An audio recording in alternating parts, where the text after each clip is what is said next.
apa, saya mesti tahu sampai kemana pajak itu saya pakai. Walaupun saya nggak mau bayar pajak, karena bagi saya pajak itu adalah cara biadab untuk mempertahankan peradaban. Mana ada orang mau dipajak? Tetapi seandainya diberitahu, oke, pajak itu akan dipakai untuk membantu tetangga saya yang butuh uang sekolah itu. Oke, masuk akal buat saya. Presiden Prabowo ada di dalam arah yang menarik. Karena itu kalau orang tanya, Rocky Gerung kok nggak pernah kritik Presiden Prabowo lagi? Namanya Prabowo ijazahnya palsu, sehingga saya mesti kritik. Kan itu dasarnya kan. Baik, saya punya authority untuk melakukan summary lah ya. Saya coba ambil satu aja dari keempat pembicara tadi yang menarik. Satu ini dan nanti ingin saya coba mintakan komentar dari Bung Rocky. Kalau saya melihat sebenarnya yang menjadi tantangan Indonesia adalah apakah kita cukup lembam dalam mengambil kebijakan ekonomi yang pragmatis, yang adaptif terhadap kebutuhan gitu. Karena demokrasi kita ternyata nggak selembam itu gitu, nggak semudah itu untuk mengambil kebijakan.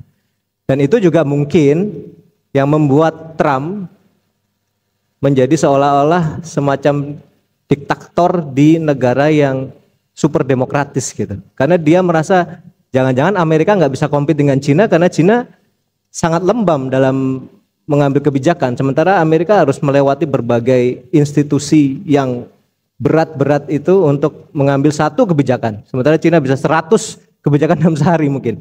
Nah ini gimana Bung Rocky? Menurut Bung Rocky apakah kita selain harus berubah fundamental ekonomi kita, tapi juga demokrasi kita mungkin juga harus kita pikirkan gitu. Jangan-jangan demokrasi kita yang membuat ekonomi kita seperti ini. Oke, jangan salahkan sesuatu yang udah kita pilih secara final itu democratic polity itu. Waktu kita mulai melakukan lompatan mengikuti Rostow, kita juga punya problem yang sama itu. Pak Harto lakukan deepening sehingga semua mesti diproteksi, substitusi impor. Konsekuensinya apa? Nggak boleh ada yang cerewet, dan itu stabilitas diperkuat. Tapi kita mulai hitung hari-hari ini, kalau kita bandingkan, betul Trump mengambil semacam diskresi dia sebagai presiden di dalam sistem yang demokratis dan akhirnya dia dibatalkan oleh gabungan kepala daerah yang dipimpin oleh gubernur New York. Pengadilan memutuskan bahwa yang dilakukan Trump itu bertentangan dengan konstitusi itu. Kan diputuskan minggu lalu tuh. Soal tarif, soal biaya proteksionisme itu. Ya. Jadi dia punya patokan. Ini bertentangan dengan konstitusi yang kemudian dikaitkan hak dari konsumen Amerika itu dibatalkan oleh Trump. Selesai problem. Jadi di situ ada perdebatan. Di kita tidak ada perdebatan soal itu. Kan itu intinya kan. Tadi Teguh ucapkan hal yang bagus itu bahwa kalau publik dalam demokrasi, kita sebut siapa yang ngomong teori entitlement, Amartya Sen, yang mau mengambil konsekuensi dari demokrasi, yaitu keputusan dari kelompok yang paling kecil itu dimungkinkan bila dia punya representasi melalui tempatnya Mbak Sarah itu. Jadi itu konsekuensinya kan. Kalau saya bayar pajak, oke, pajak saya mau dipakai buat apa? Saya mesti tahu sampai kemana pajak itu saya pakai. Walaupun saya nggak mau bayar pajak, karena bagi saya pajak itu adalah cara biadab untuk mempertahankan peradaban. Mana ada orang mau dipajak?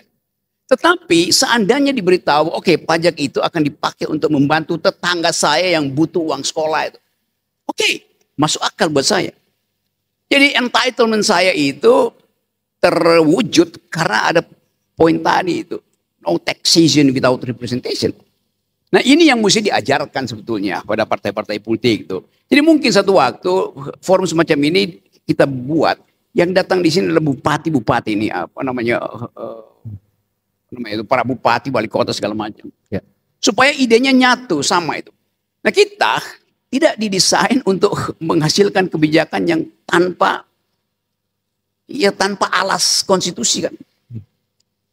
Sri Mulyani oke ya, Sri Mulyani problem fiskal dia suruh diselesaikan di Bank Indonesia. Bagaimana mungkin coba? Jadi ada paket berpikir yang kacau itu. Kalau kita melihat datanya, dari mana kita punya data? Semua kementerian datanya beda-beda tuh.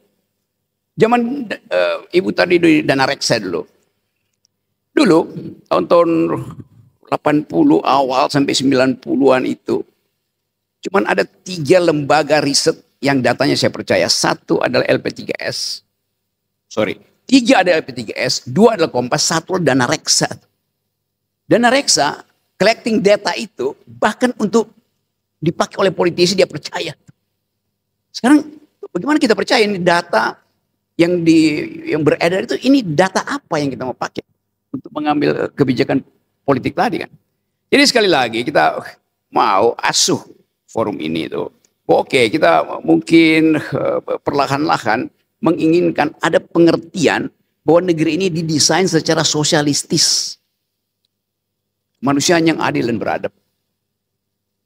Keadilan sosial bagi seluruh rakyat. Tinggal kita tanya, keadilan itu di dalam bentuk apa itu? Marxistis kah? Sosialistis kah? Rawlsian kah? Apa namanya, Hayekian, segala macam kan. Tetapi kata sosial, keadilan sosial itu berbekas di kita. Mungkin itu juga terlalu lembek sehingga ya karena keadilan sosial nggak ada pertanggungjawaban individu di situ tuh. Kalau ada orang miskin nanti pamannya yang minta ngurus dia tuh, padahal itu kemiskinan karena gara-gara dia nggak mampu untuk berpikir kan. Jadi kelihatannya itu tuh. Jadi bagus juga tadi supaya anak-anak muda tadi Pak Dekan ucapkan itu dilatih untuk tiba pada semacam sistem di mana dia bisa memutuskan sendiri tuh menjadi apa. Yang terjadi adalah anak muda yang nakal, yang mungkin malam hari dia mesti cari internet gratisan di beberapa platform pelataran itu, Alfamart, disuruh oleh Deddy Mulyadi untuk pulang ke rumah. Jam 9 malam akan ada jam malam buat anak-anak muda ini. Padahal dia lagi bantu orang tuanya. Dia mungkin lagi belajar dengan tetangganya untuk bikin startup yang bagus.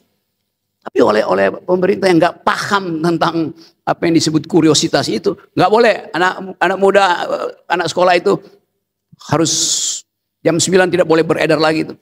Padahal dunia ini diatur oleh mereka yang punya kuriositas, yang mungkin malam-malam nggak bisa tidur. Jadi dia produktif kok di situ kan.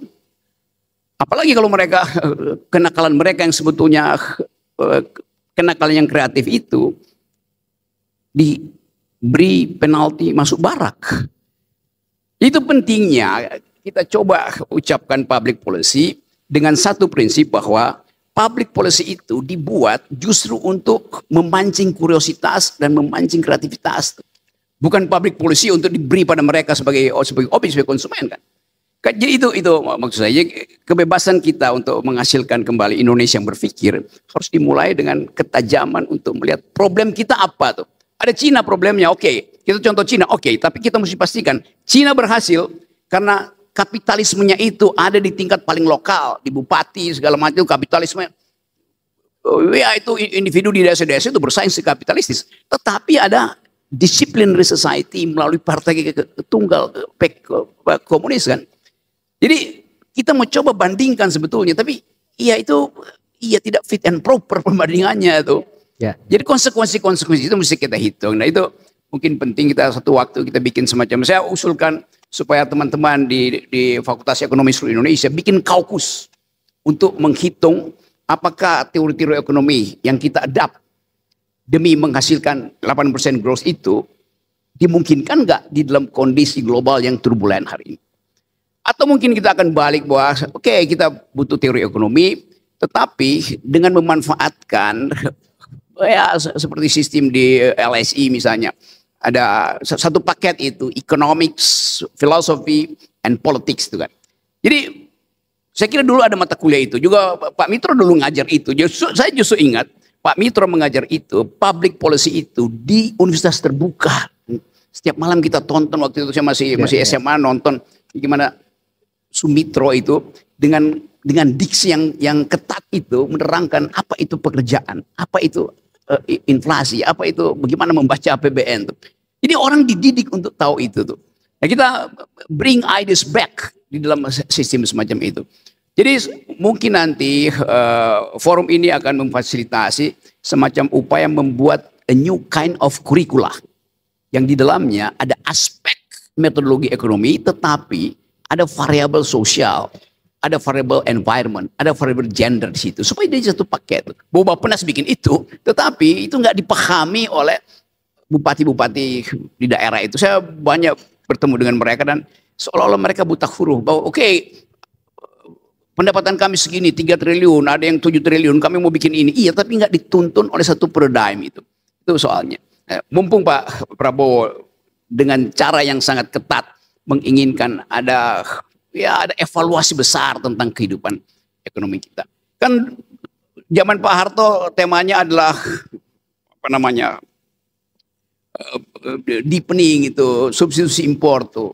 Lalu Pak Jokowi mulai untuk membujuk kita untuk ya percaya aja bahwa nanti ya ekonomi akan ditarik 10% dengan ide yang nggak jelas gitu kan. Jadi semua itu akhirnya masuk di dalam kepala pemerintah daerah. Dia nggak ngerti bahwa kalau Pak Jokowi dulu bilang silahkan tambah wattage karena Jawa kelebihan wattage. Iya, kelebihan wattage itu karena deindustrialisasi. Industri kabur. Kan mesti diterangkan. Sehingga orang tahu, oh ya karena industrialisasi kabur, maka harga listrik turun gitu. Bukan karena ada produksi harga listrik, karena ada permintaan industri, kan mesti dijelasin dong. Itu saya kira tugas dari akademis itu. Jadi sekali lagi ini bagus betul. Kita coba evaluasi sistem berpikir kita tuh. Cara kita memahami apa itu keadilan sosial. Presiden Prabowo ada di dalam arah yang benar itu. Karena itu kalau orang tanya, Rocky Gerung kok nggak pernah kritik Presiden Prabowo lagi? Memangnya Prabowo ijazahnya palsu? Sehingga saya mesti kritik. Kan itu dasarnya kan. Memangnya Prabowo menyimpan 11 triliun di kantongnya sehingga saya mesti kritik. Kan dasar berpikirnya begitu. Jadi sekali lagi ini termasuk juga bagaimana sebut aja kedangkalan itu tiba seolah saya mesti kritik semua hal tuh. Jadi poin saya selalu adalah di dalam persahabatan politik ada hal yang mesti kita ucapkan secara jujur.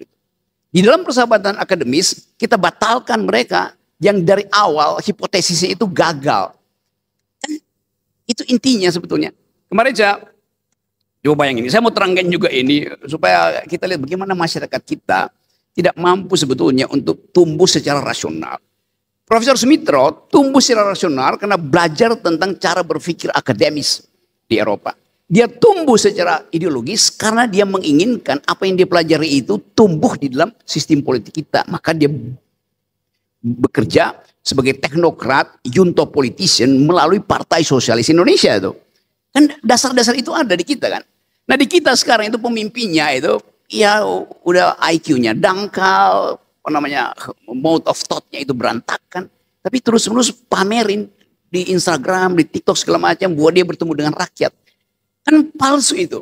Kita nggak lihat perdebatan di talk show. Saya hadir banyak talk show, tapi kan dangkal semua kan. Nah, saya ingin supaya forum ini jadi semacam the only intellectual tank di Jakarta minimal tuh.